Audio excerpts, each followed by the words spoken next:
যখন একজন শহীদের শরীর থেকে রূহ বের হয়ে যায়, তখন তার সেই রূহটাকে জান্নাতি সবুজ পাখিতে রূপান্তরিত করা হয়।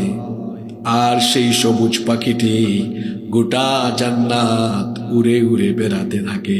এরপরে একটা সময় আরো সে আজিমের নিচে একটা ঝাড়বাতি বা লণ্ঠনের মধ্যে সে যখন লুকিয়ে থাকে, আল্লাহ তখন তাকে ডেকে বলেন, ও আমার শহীদ বান্দা, তুমি আমার কাছে কি চাও?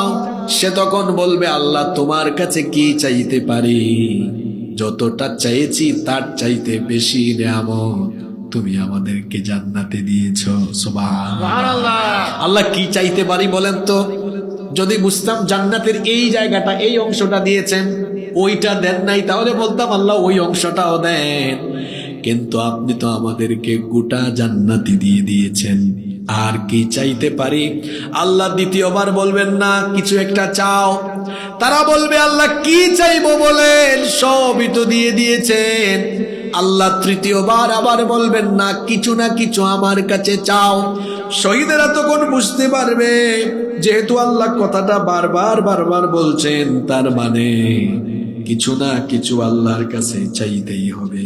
তখন শহীদেরা বলবে, আল্লাহ আপনি যদি আমাদেরকে চাইতেই বলেন, তাহলে আমরা আপনার কাছে হায়াত চাইব।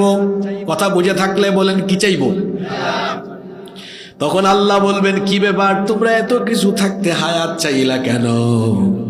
শহীদেরা বলবে, মাবুদ গো, দুনিয়াতে থাকা অবস্থায় যদি বিষয়টা বুঝতাম যে শহীদ হলে তোমাকে এত খুশি করা যায়, তাহলে শহীদ হতে দেরি করতাম না। সুযোগটা পাইলেই তোমার পথে জীবন দিয়ে শহীদ হয়ে যেতাম, দেরি করতাম না। এই জন্য বলেছি জীবনটা দিয়ে আবার পাঠাও। দুনিয়াতে যদি জীবন দিয়ে আবার পাঠাও, সঙ্গে সঙ্গে তোমার পথে লড়াই করে জীবন দিয়ে দিব। আল্লাহু আকবার।